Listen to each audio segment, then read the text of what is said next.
गांधी की आवाज़ को दबाने की कोशिश करेंगे। इनकी ये आवाज़ एक दिन ताकत के रूप में ज़रूर दिखाई देगी और ताकतवर रूप में दिखाई दे भी रही है। जिस तरीके से राहुल गांधी के समर्थन में हर एक विपक्ष पार्टियां हैं, उसी तरह कांग्रेस की बात की जाए तो कांग्रेस के हर नेता मंत्री राहुल गांधी के समर्थन में इस कदर उतर आए हैं कि मोदी सरकार ने अब चुप्पी साध ली है और कहीं ना कहीं मोदी और अडानी के रिश्ते की सच्चाई भी खुल ही जाएगी। नमस्कार, मैं नाज़मीन खान और आप देख रहे हैं SPN 9 न्यूज़। यहाँ पर बात हो रही है सिर्फ और सिर्फ राहुल गांधी की। राहुल गांधी ने विदेश में जाके एक बयान दिया। बयान होता है कि विपक्ष जब भी कुछ बोलने की कोशिश करता है, उनके माइक बंद कर दिए जाते हैं, यानी कि उनकी आवाज़ को उठने नहीं दिया जाता है, उनकी आवाज़ को जनता के समक्ष पहुंचने नहीं दिया जाता है। ये आवाज़ कहीं ना कहीं दबाने की साजिश है और जिस तरीके से उनकी ये आवाज़ दबाई दे जाती है वो दिखाता है कि कहीं ना कहीं मोदी सरकार में जितनी खामियां हैं वो कहीं ना कहीं छुपाने की कोशिश की जा रही है और ये खामियां गौतम अडानी और मोदी के रिश्ते की है। मोदी सरकार जिस तरह से अडानी को बचाने की कोशिश कर रही है, इन सब का खुलासा लगातार विपक्ष पार्टी करती हुई नजर आ रही है।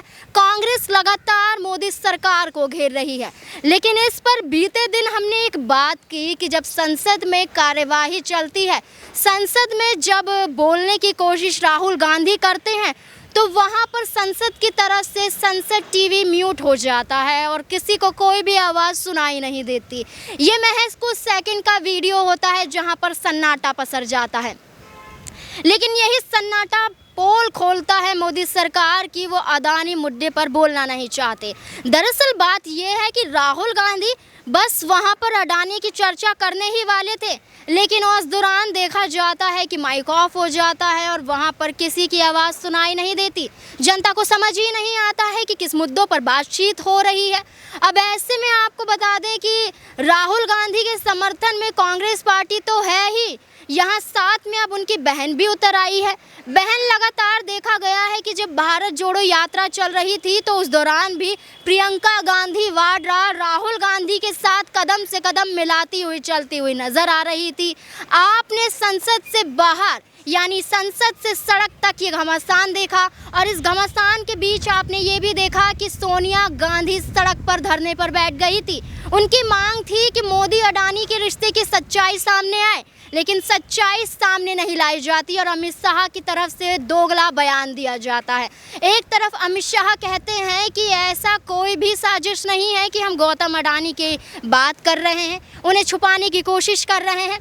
वहीं दूसरी तरफ कहते हैं कि अगर कांग्रेस पार्टी की तरफ कोई सबूत है तो वो सुप्रीम कोर्ट की तरफ रुख कर ले। वहीं कांग्रेस पार्टी ने भी कह दिया है कि वो सुप्रीम कोर्ट ज़रूर जाएगी, क्योंकि कहीं ना कहीं जनता भी इस मुद्दे को जानना चाहती है। अब यहाँ हम आपको प्रियंका गांधी वाड्रा का ट्वीट पढ़ के भी बताते हैं कि किस तरीके से राहुल गांधी के समर्थन में उन्होंने बयान दिया है और ये ट्वीट आपको स्क्रीन पे भी दिखाई देगा कि किस तरीके से प्रियंका गांधी वाड्रा बोलती हुई नजर आ रही है। दरअसल प्रियंका गांधी वाड्रा ने ट्वीट किया है, देशवासियों के सवाल, प्रधानमंत्री जी और गौतम अडानी के बीच क्या रिश्ता है? प्रधानमंत्री जी उन पर लगे आरोपों की जांच क्यों नहीं करवाते हैं? ये बात एकदम सच है कि उनकी जांच क्यों नहीं की जाती है? भाजपा सरकार का जवाब, म्यूट मोदी जी, म्यूट संसद।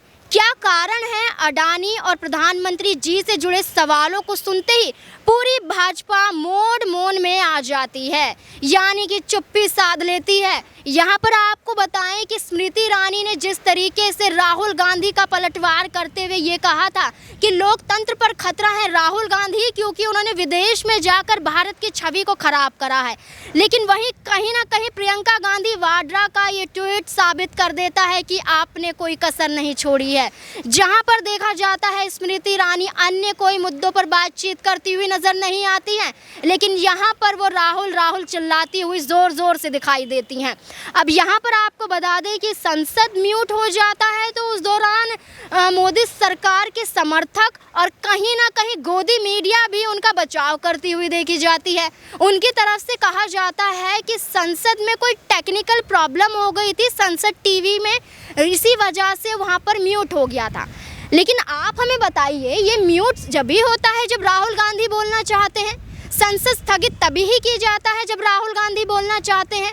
मोदी जब राहुल गांधी के खिलाफ बोलते हैं, जब स्मृति ईरानी राहुल गांधी के खिलाफ लोकतंत्र पर खतरा बताती हैं, जब संसद टीवी म्यूट नहीं किया जाता, जब संसद की कार्यवाही स्थगित नहीं की जाती, ऐसा क्यों होता है? अब ऐसे में स्मृति ईरानी पर पलटवार करते हुए और गौतम अडानी के मुद्दे का खुलासा करते हुए विपक्ष पार्टी काफ़ी कुछ कहती हुई नजर आती है। ऐसे में कांग्रेस की स्पोक पर्सन है समा, उनकी बात करते हैं। उनका वीडियो हम अभी आपको दिखाएंगे कि उन्होंने क्या कहा, लेकिन उससे पहले आपको बता दें कि समा ने ये कहा कि जिस तरीके से स्मृति ईरानी राहुल का राग आलाप रही है, लेकिन जब उन्नाव या और भी अन्य जगहों की बात आती है, जब महिला उत्पीड़न की बात आती है, जब महिलाओं को मारा पीटा और कहीं ना कहीं दबोचा जाता है, तो तब वहाँ पर स्मृति ईरानी बोलती हुई नज़र नहीं आती है। स्मृति ईरानी एक महिला होने के नाते महिलाओं के बचाव में कुछ नहीं कहती है। रेप केस होता है तब भी कुछ नहीं बोलती हुई नज़र आती हैं, लेकिन राहुल गांधी चिल्लाती हुई नज़र आती हैं। क्या कुछ स्पोक पर्सन समा ने कहा है, देखिए ये video. The freedom of expression of youth. What the youth should eat, वो क्या पहनना है, किसके साथ बात करनी है, किसके साथ शादी करनी है, वो सब तय करेंगे इस सरकार। इसके लिए we should ask why this is happening in this country, and we will not let this happen in this country. That is the reason, again, some platform like Young India Ke Bol is there, ki there is a freedom of speech for the youth. And of course, I want to bring up the Women and Child Affairs Minister, Ms. Smriti Irani.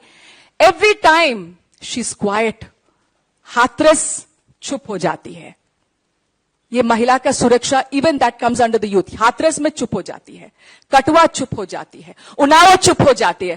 अभी बैंगलोर में जब राम रहीम को bell मिलती है, चुप हो जाती है। अभी बैंगलोर में एक लड़की को she was found in a drum, death of her body was found, चुप हो जाती है। जब बलात्कार होते हैं इस देश में, चुप हो जाती है। लेकिन जब राहुल गांधी के बारे में कुछ है, so she comes out and starts shouting. So I want to understand from her, is she ashamed as a mother? Is she ashamed as a woman that she does not speak up for the women and children of this country? As a wife, a mother, where is Smriti Irani today? Why is she quiet when there are rapes in this country? Where is this lady? That is the most important thing. And jab bhi Rahul Gandhi, only she goes out there to support Narendra Modi ji when it comes to Rahul Gandhi ji. So we want the Women and Child Development Minister to better step down and go home and sit, because that is a better job for her. अब जैसा कि आपने देखा कि प्रियंका गांधी वाड्रा ने एक tweet के जरिए जाहिर कर दिया है कि राहुल गांधी तो माफी मांगने वाले नहीं हैं। अशोक गहलोत ने भी साबित कर दिया है कि माफी मांगने वाले नहीं हैं, क्योंकि यहाँ पर जो गलत किया है मोदी ने किया है। प्रधानमंत्री नरेंद्र मोदी को माफी मांगनी चाहिए जब वो विदेश में जाकर ऐसे बयान देते हैं कि यहाँ पर भारत में पैदा होना शर्म की बात है। कहीं ना कहीं अमित शाह जो मुद्दे पर चुप हैं, अडानी मुद्दे पर बोलते हुए नजर नहीं आते हैं। हिडनबर्ग की रिपोर्ट सामने आती है, उसे ही झुठलाते हुए मोदी सरकार नजर आती है, और गौतम अडानी हिडनबर्ग पर ही केस करने के आरोप लगाते हैं। कहते हैं कि झूठी रिपोर्ट पेश की गई है और उन्हें फंसाने की कोशिश की गई है। लेकिन यहाँ जनता के समक्ष सब कुछ जाहिर है कि उन्हें फंसाया जा रहा है, या उन्हें किस तरीके से गौतम अडानी को मोदी के पीछे लगाया जा रहा है। मोदी जिस तरीके से इस रिश्ते को चला रहे हैं, तो कहीं ना कहीं साबित होता है कि अडानी को वो जेल जाने नहीं देंगे। जनता का पैसा जिस तरीके से डूब रहा है, LIC का पैसा डूब रहा है। कहा जा रहा है कि काफ़ी बैंकों को ये निर्देश दिया गया था कि अडानी की कंपनी में पैसा लगाया जाए, वो भी पैसा डूबता हुआ नज़र आ रहा है। तो ऐसे में आपको क्या लगता है कि प्रियंका गांधी वाड्रा जिस तरीके से राहुल गांधी का समर्थन कर रही है, भाई है, जाहिर सी बात है समर्थन करेंगी, लेकिन जिस तरीके से अब कांग्रेस मजबूत हो चुकी है और राहुल का डट कर बचाव कर रही है, और मोदी सरकार जिस तरीके से उन्हें गिराने की कोशिश कर रही है, ये कहां तक सही है? क्या राहुल गांधी को माफ़ी मांगनी चाहिए या PM नरेंद्र मोदी को माफ़ी मांगनी चाहिए? आपको क्या लगता है? कमेंट बॉक्स में ज़रूर बताएं। धन्यवाद।